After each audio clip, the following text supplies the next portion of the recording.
Would you support cutting off funding for Ukraine? I think we've been providing a blank check for Ukraine, and not only for Ukraine, but for the military industrial complex here, because so much of that spending is basically going right back into the hands of the military industrial complex, of the major war contractors who have enormous influence, whose lobbyists are just crawling all over Congress. I 3 times as many lobbyists as there are members of Congress, so this money is not being well spent for the American people. It's also not good for the people of Ukraine. We are now in a protracted stalemate in which the losses are devastating. And for a small country like Ukraine, the agony of that country right now is just incredible. And the pressure of the war is relentless. This latest surge, in so many words, the counteroffensive, it's like the surge in Afghanistan. These things really don't help. In Afghanistan, it took us 20 years to face the fact that that war was really misconstrued. Or take the war before that, the war in Iraq. We've been engaged in a series of wars that do not actually make us safer. They do not make the people of that country safer.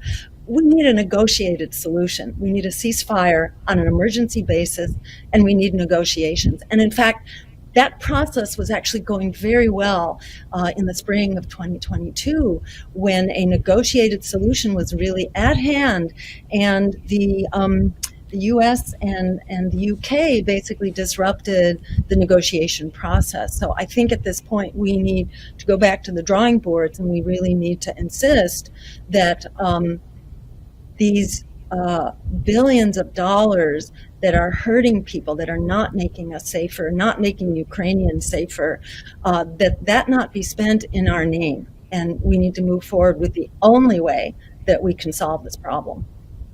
Dr. Stein, some people would argue that if the U.S. does not support Ukraine, full-fledged support, Russia steamrolls Ukraine and a World War III would ensue. What's your response to that? This is not simply about telling Ukraine to pull back. This is also putting a stop on Russia's actions as well, and then to begin negotiate. This is basically what was already negotiated in the Minsk Accords many years ago. Now, those required restraint on all sides, and that's really where we want to be. This is not just about doing a favor for Russia. This is about fundamentally saving Ukraine as well, because at the rate it's going, it's been predicted by U.S. diplomats and experts going back to the time of the 1990s, that the expansion of NATO to the east was going to be extremely inflammatory and provocative to Russia. So, I think it's really important not to have tunnel vision in looking at this crisis. The crisis in Ukraine is part of a broader crisis of the region, and in fact of U.S. foreign policy, which has been, the formal name for U.S. military policy is full spectrum dominance.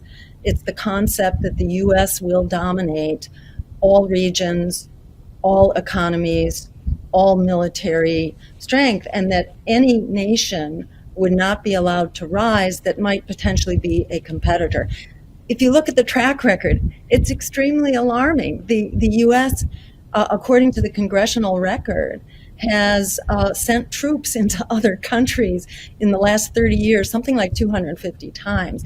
This is not a foreign policy that helps any of us, and it's certainly not sustainable. We are basically spending our precious resources in combat that does not serve us, let alone the rest of the world. I know you've had some very brilliant people on this program, on this news program, that are talking about the shift in global dynamics. We're no longer a unipolar world, which we were for many decades following the Second World War. We are not in that world right now. We are in a multipolar world, and we need to come to terms with that. We can't simply dominate far off corners of the world. What are we expending all these lives for?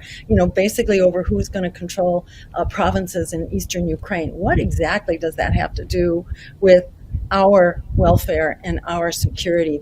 The whole war, it's hard to explain it except as a favor for the military-industrial complex that has such sway in Congress and over the two major political parties. We have to really challenge, I think, that whole framework, because it does not serve us and it's not working.